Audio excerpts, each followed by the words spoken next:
Hello, hello! My name is Kallista and welcome back to the Excavation of Hob's Barrow.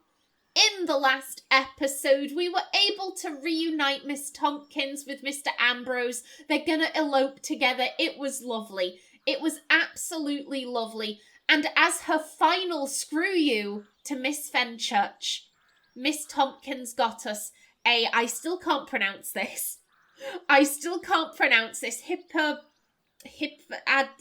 Clifford. She got us Clifford. Why Clifford? Because it's a big red flower and Clifford is the big red dog. There is logic. There is logic to my renaming. So yes, we now have Clifford. We can give it to Mrs. de Plancy. However, it has been a couple of days since I last recorded this game and I've since edited them.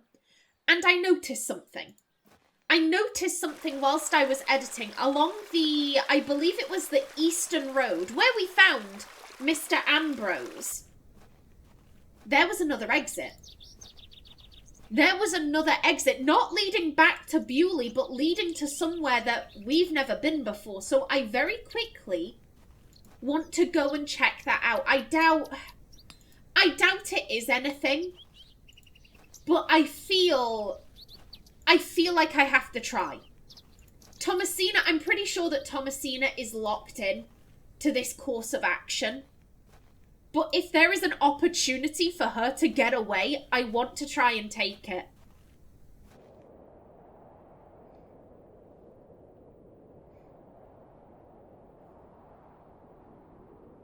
There you go, round the bend.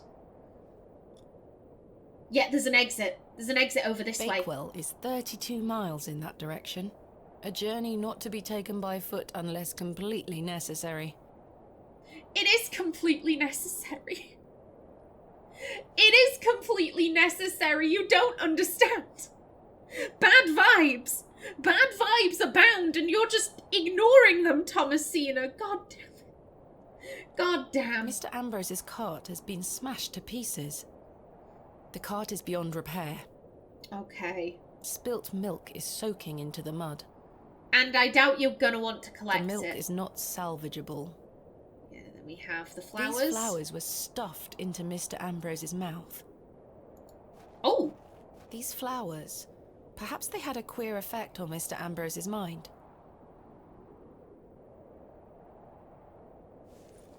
Perhaps I could show them to Mildred Walker. Hello? It's one of the flowers that had been stuffed into Mr. Ambrose's mouth. Oh, okay. Okay, we can absolutely go do that, aye. Bakewell, 32 miles. Bewley really was in complete isolation before the railway line came in. It is.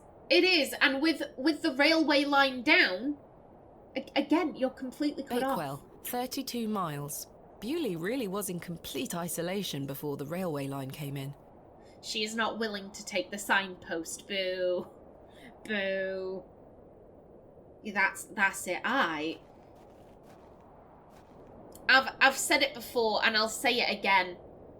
The fact that in our equipment everything was there except for the money. Because if she had money, she could rent a horse. And she could make that 32-mile journey. It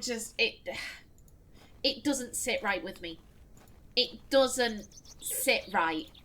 That the thing that would grant her independence wasn't there, but everything that she would need to do an excavation was. I want to know what happened to Kenneth.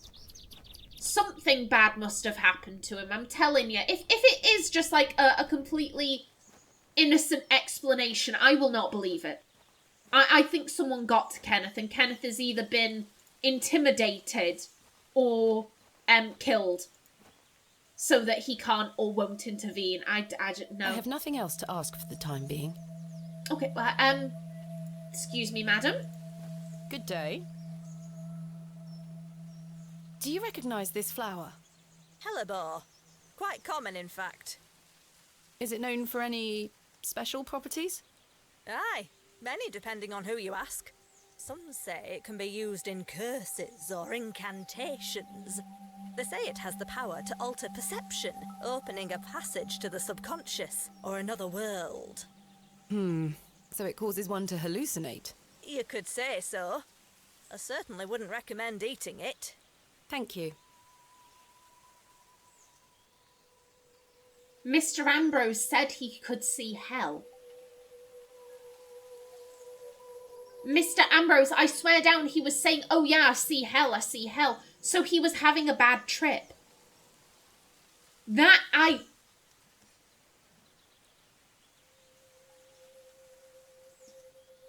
I don't know what to make of that. Because the game didn't tell us that we could go and do that. The only reason I have seen this is because of a fluke. Because I wanted to try and get Thomasina to flee this area. The game didn't tell us, oh yeah, you can go and do this. It's only after the fact that they said, oh yeah, maybe you should take this flower to Mildred Walker. The game never pointed out, hey, you can go back and look at those flowers.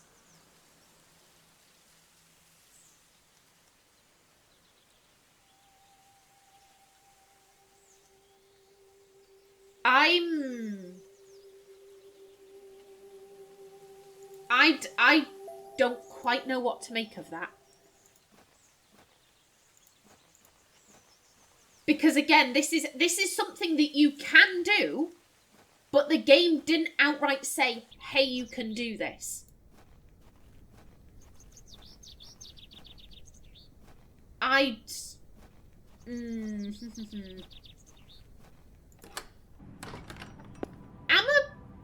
I'ma make a mental note of that, but right now, Mrs. de Plancy, meet Clifford.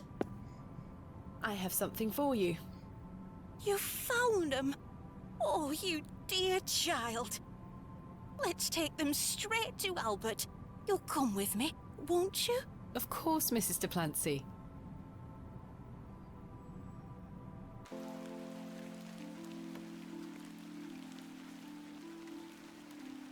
You know, the things I miss most about him are the things that used to annoy me. The click of his jaw as he chewed his sandwiches, leaving his tools all around the house.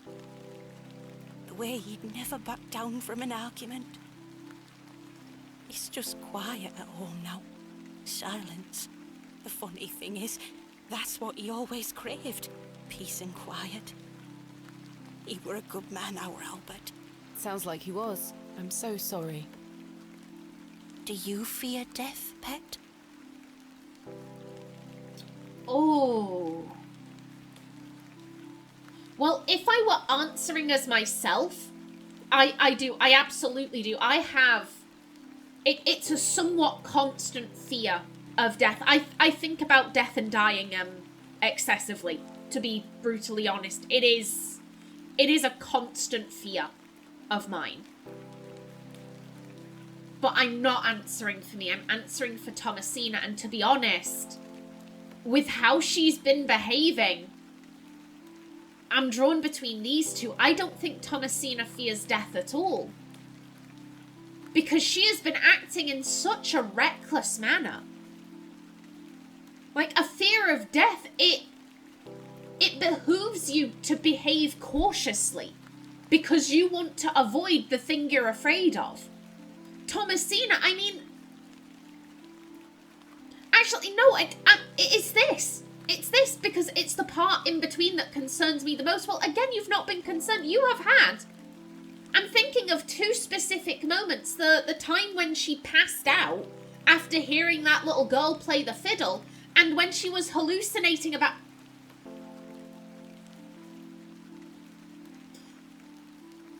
When she was hallucinating.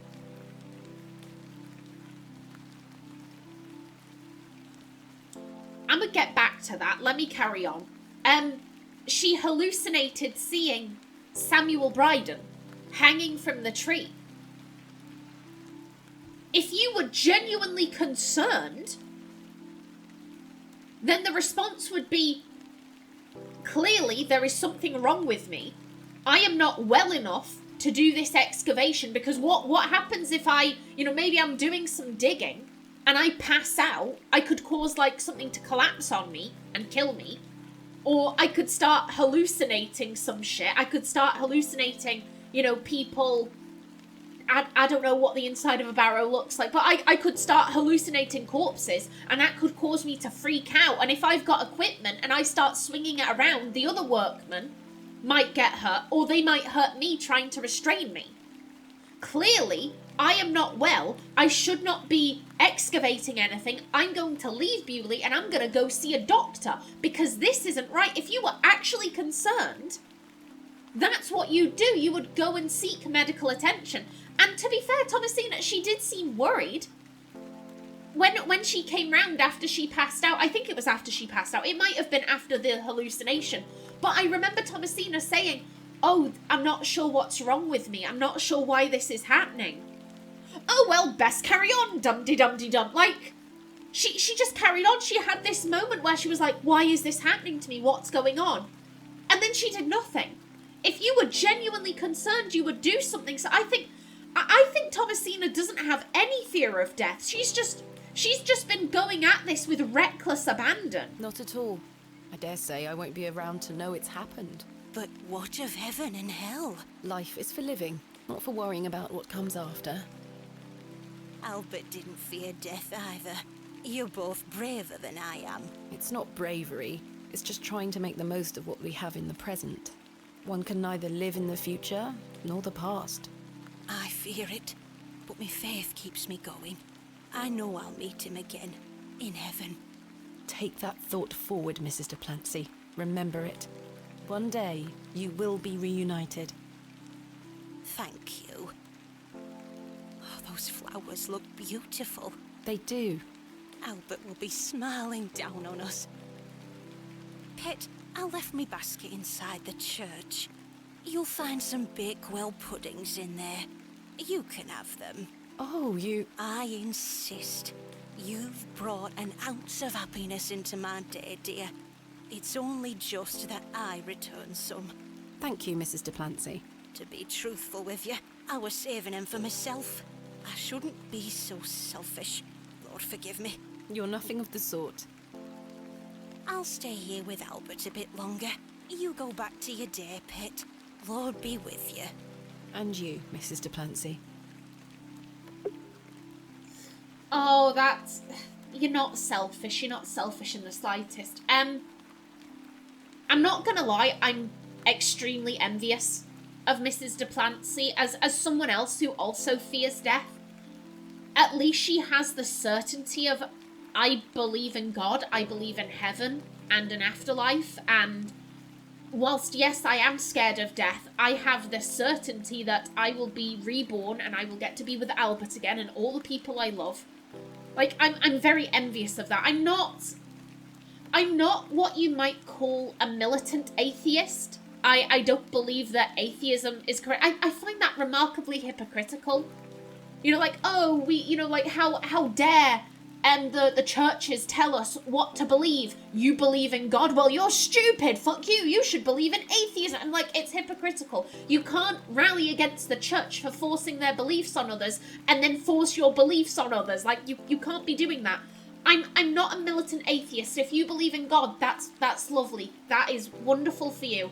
To be honest, I would like to be religious. I'm just not. I lack the capacity for faith. That is the best way I can put it. I lack the capacity for faith. I would like to believe in God. I would love to be proven wrong. I would love to be proven wrong. There is a God, there is a heaven, there is an afterlife. You were wrong. I would absolutely love it if that were true. I just don't believe that that is the case. I would like to believe in heaven. I just don't think it's real. It's asking. It's like saying, "Oh, you have to believe in unicorns." That's the best way I can explain it. It's like telling someone you have to believe in unicorns. Well, I know that unicorns aren't real. Like, I can't believe in something that I believe to be fake. Like, I can't, and that's what it is for me. I can't believe in God. I would like to believe in him. I would like that to be true. I just don't have that within myself. I don't have that capacity for faith. And I'm very envious of Mrs de Plancy here. What I was thinking before, so according to Mildred, these plants are common. She said that they're common. And look at the colour of them. All of our dreams, all of our hallucinations, they've all had the same pink, the pink coat of paint. I'm going to put it like that. They've all been coloured pink. And look at the colour of this plant. I don't know if it's the same shade of pink.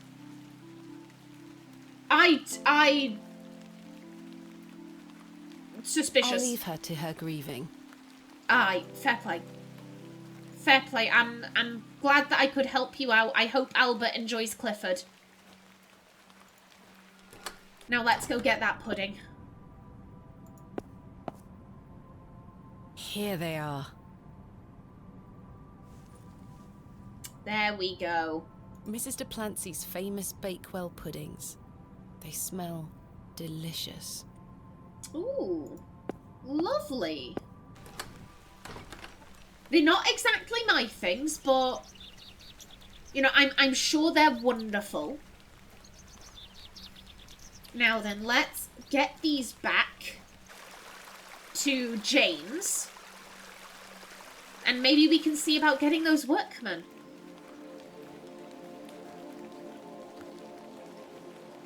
The vision returns. I come bearing gifts. Freshly baked gifts? Yes. 3 of Mrs de Plancy's famous Bakewell puddings. You are an amusing creature, Thomasina. What do you mean? You must think me a scoundrel of the highest order for asking you to undertake such folly. Of course I would have lent you my men either way. I merely desired an excuse to share a cake with you. Lord Panswyck. I take no pleasure in watching you scurry about Bewley to fulfill my every whim. Or do I? I do not find this amusing in the slightest. You have no idea what I had to go through to get these for you. Oh, I do. And that's what I admire about you. Tenacity. Even in the face of something you know to be absurd. You don't give up, do you? Never. Though in this case I ought to have. Now then, will you share one of these tempting confections with me? Oh, a couple of things there. A couple of things. You know, oh, I take no joy out of watching you scurry around Bewley for my pleasure, or do I? Yeah, you do. You absolutely do. 100% you take pleasure in it. And that last line about tenacity, even in the face of something you know to be absurd, you don't give up, do you? I don't like how he said that. I don't like how he said that, and it... There's no shame in giving up. There's no shame in knowing when to quit. Like, don't get me wrong, you shouldn't like, oh, there's been a slight problem, I give up. Like, no. But there's no shame in knowing, right, I've tried everything I can. I've gotten as far with this as I think I'm able to. I throw my hands up, like, I give up. I can't with this anymore. Like, there's no shame in that. Why not? No, thank you. Now is not the time, Lord Panswyck. Oh, she sounded really annoyed with him. I think that was like the first time where it sounded like she kind of wasn't buying into his bullshit. I think Thomasina, how she's been voiced, it sounds like she's really taken by James. I think this was the first time where she was like, okay, yeah, this wasn't funny, it wasn't charming, it was just a dickhead thing to do.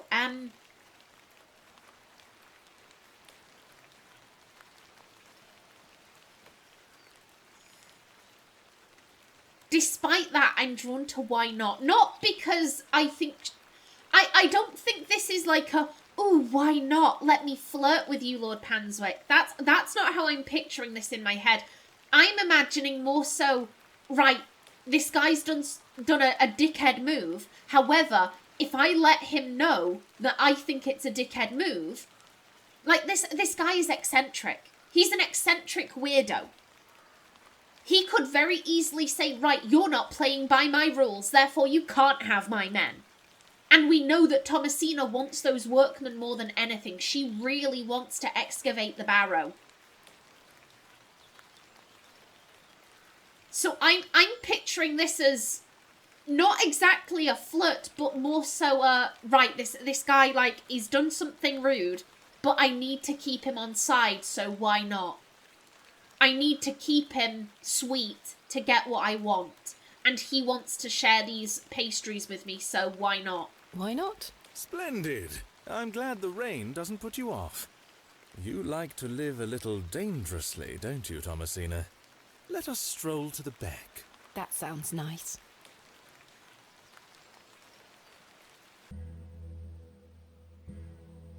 We walked side by side down to the beck, his hand occasionally brushing my own. Despite Lord Panswyck's entertaining company, I had an overwhelming feeling that time was being wasted. We ate those cakes down by the beck, and as he attempted the most charming lines he could muster upon me, I only had one thing on my mind. Father. Could he be saved from his suffering? Was the answer to be found within Hob's Barrow? I ached to find out. I didn't even notice the taste of those famous puddings. Seemingly disheartened by my lack of enthusiasm, Lord Panswyck soon marched me back toward the ruined chapel. Chaps, listen up. You're to assist Miss Bateman's excavation tomorrow. What time, Miss Bateman? Early morning, if you don't mind. We'll be there whenever you need us, miss. Hob's Barrow. On the Bryden estate, if I'm not mistaken. We'll be there. Take your tools with you. Miss Bateman will need every assistance we can provide her with. It's no bother. Splendid. Thank you, lads. Now, if you'll excuse me, I'll see you later, my dear. Thank you, Lord Panswyck. We're finishing up here, miss. See you tomorrow morning, all right? Certainly. I appreciate your help.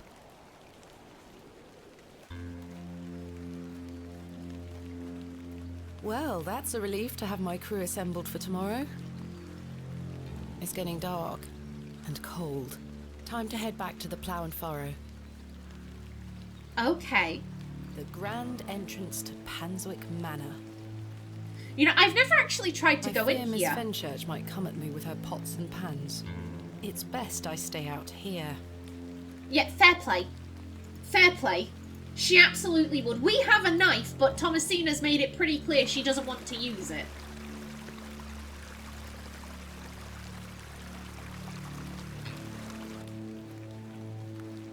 Now then, let's head back to the inn. Unless... St. Edmunds is locked up for the evening. Yeah, I think this is a case of, like, right, night has fallen, you just have to go back to the inn. The mist has rolled in. Oh, that'll be Mrs de Plancy because this is the cobbler's. Oh, I hope she's having a nice evening.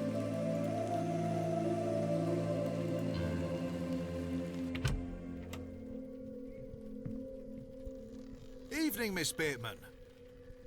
Good evening, Stanley. Your lordship, Stanley, my good man. to what do we owe the pleasure of your visit, your lordship? I've come to wish Miss Bateman good fortune for her grand excavation tomorrow. I'm really rather curious as to what she might turn up. As am I, your lordship. An exciting time for Bewley. Wouldn't you agree, Stanley? Oh, yes, your lordship. Very, very exciting. My dear, please, allow me the pleasure of buying you a drink. A welcome antidote to the wind's bite. Wouldn't you say, Stanley? Yes, indeed, your lordship. Why not? It's been a long day. No thanks, I should keep a clear head for tomorrow. Well, one drink isn't going to do anything. And I don't think Thomasina would see any danger here. Why not? Splendid. You heard the fair lady.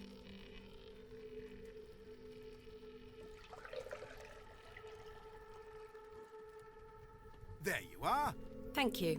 Everyone, raise your glasses to Miss Bateman. May she conquer Hob's Barrow and find all that she desires. Hip hip! Hooray! You don't wish to join me in a beverage? Oh, you go ahead, my dear. Alcohol does not sit well with my constitution. Thank you, your lordship. I needed that. I aim to provide you with whatever your heart desires. I've reminded my chaps they're to meet you at Hob's Barrow in the morning. Thank you again, Lord Panswyck. Till we meet again, faites des beaux rêves. Mr. Shoulder? Your lordship?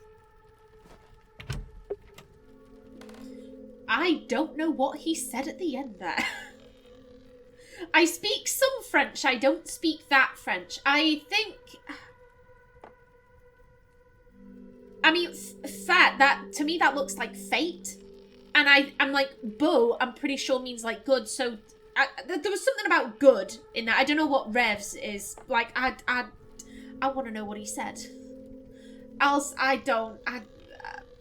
Mr. Shoulder, your lordship, I don't like the fact that they greeted each other. I don't like the fact that Stanley was so friendly with him. Admittedly, it does make sense for Stanley to be friendly with him. This guy, he comes down, he spends his money at the pub. Like, it makes sense you'd want to keep your big spender, like, happy, but I no. Bad vibes about everything. Enigmatic Mr. Leonard Shoulder. He looks somewhat frail. Hello again, Mr. Shoulder. Miss Behrman. I've recruited the help of some local labourers to help with the excavation. Marvellous. When do we start? Tomorrow morning, first thing. Wonderful. Can I count on your assistance? Of course. I'll meet you here at the Plough and Furrow. Thank you for your time. Aye, Miss Bateman. I'm looking forward to tomorrow. Okay. So let's see, who else is here? Okay, we've got Arthur. And Cyril. Well, hey. You've changed your tunes, Stanley. An exciting time for Bewley. I thought you didn't want me to excavate Hob's Barrow. Well, what can I get you? I'm fine for now, thank you. So why are you pausing? Why not just say, yeah, I had to say that in front of the local lord because that's what he expects. Yes, it would be incredibly two-faced, but he would be being honest about that. Yes, I'm two-faced. Yes, I am two-faced. I will say one thing to you and I will say one thing to the lord. I'll leave those two to their conversation. I can't think of anything else to talk about right now. Okay. And Cyril? Hello again, Cyril. You're still here? Leave me be, lass. Aye, fair play. Thomasina. Arthur? I've remembered something. What is it, Arthur? Not here. Meet me outside, in the alley.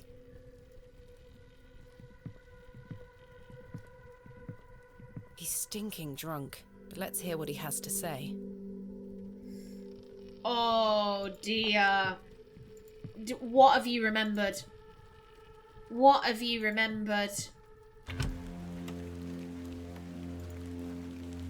Actually, you know what? I'm looking at my timer. I've only got about 2 minutes left, so I'm going to bring this to a close right here.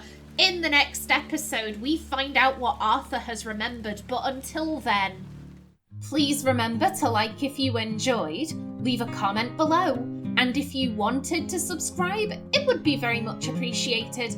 A special thanks to my channel members such as SM2K. I've been Callista. Thanks for watching and see you in the next episode.